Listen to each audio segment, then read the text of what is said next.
Mi nombre es Lisbeth Camacho y junto a mi compañera Cintia Ante vamos a darles a conocer todo acerca de la época colonial. La época colonial se sitúa después de los acontecimientos de la conquista española. La corona se había alzado en poder y enriquecido gracias a los recursos extraídos de América. Se les había arrancado sus creencias a nuestros indígenas y se había impuesto la doctrina cristiana. Además de eso, los explotaban laboralmente, y junto a las enfermedades ocasionó la muerte de miles de personas, lo que disminuyó notablemente la población indígena. ¿Qué hicieron los conquistadores para mediar esto? Pues se les ocurrió traer a los esclavos, a los negros. La convivencia entre razas tan diferentes dio como resultado el mestizaje, que no es más que el cruce de razas, que por supuesto tienen sus nombres. La unión entre un español y un indígena daba como resultado un mestizo. La unión entre un español y un negro daba como resultado un mulato. Pero, ¿qué resultaba de la unión de un indígena y un africano? Pues daba como resultado un sambo. Una vez presentadas las piezas, podremos explicarles con más facilidad cuál era la estructura social de la época colonial. En primera instancia, por supuesto, estaban los españoles, seguidos por los criollos. ¿Quiénes eran los criollos? Pues no eran más que los descendientes de los españoles nacidos en tierras americanas. Luego de ellos se encontraban los mestizos. Seguido de esto, se encontraban los indígenas. ¡Qué ironía! Los dueños del lugar formaban parte de una de las castas de baja calidad. Después de ellos se encontraba la última instancia, que es los esclavos negros, que eran considerados específicamente para el trabajo y animales sin alma. Los conquistadores vieron necesario imponerse, por lo que en cada lugar que se detenían creaban una villa o ciudad. Quito, Puerto Viejo, Guayaquil, Popayán, Cali, Pasto, Zaruma, Zamora, Cuenca, Baeza, Tena y Riobamba. Todo esto en el periodo de 1534 a 1575. La ambición de los españoles les llevó a crear el sistema de encomiendas. ¿Pero qué era esto?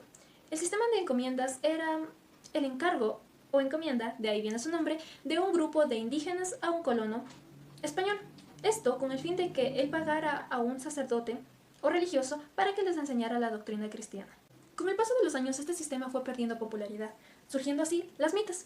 Pero una vez más, ¿qué eran las mitas? Mitas fueron impuestas por el virrey Toledo, que no era más que un tributo al trabajo, pero nada más alejado de la verdad. Solo fue una excusa para que los indígenas no dejaran de trabajar.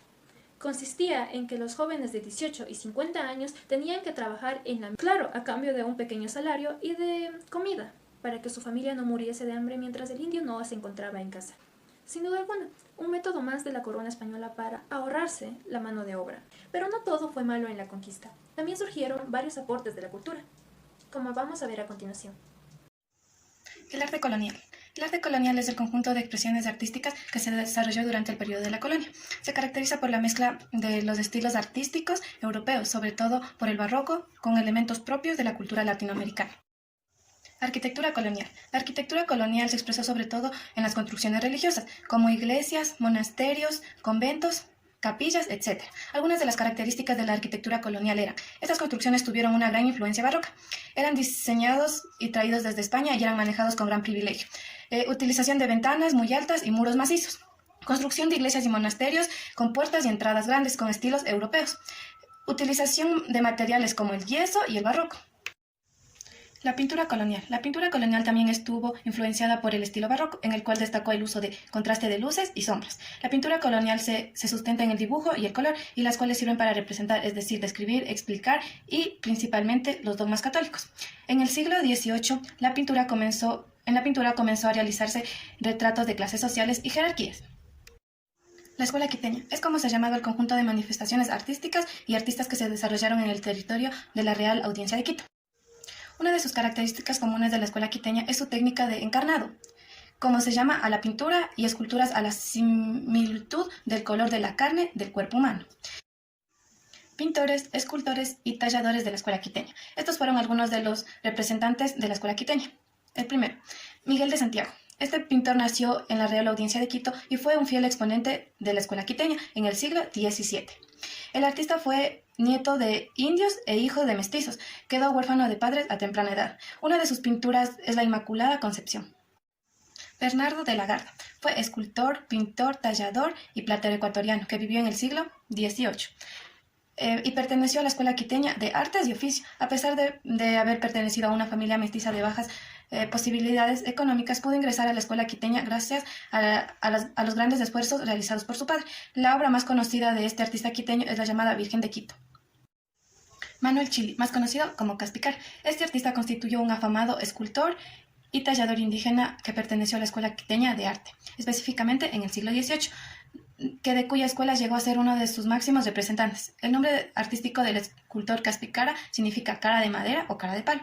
Entre algunas de sus obras están El Cristo Yacente, se encuentra en el Museo Nacional de Quito; La Sábana Santa, en la Central Metropolitana de Quito. Por último, podemos hablar de Jodocléric, que fue un religioso franciscano, erudito y artista de origen flamenco que destacó como fundador y pionero de la Escuela Quiteña de Arte. Construyó el convento e iglesia de San Francisco, creó la Escuela de Artes y Oficios San Andrés, sembró por primera vez el trigo en Sudamérica, trabajó para llevar el agua a la ciudad de Quito y fue abogado y defensor de los indios naturales de origen que hoy en día ocupan la capital del Ecuador. Gracias.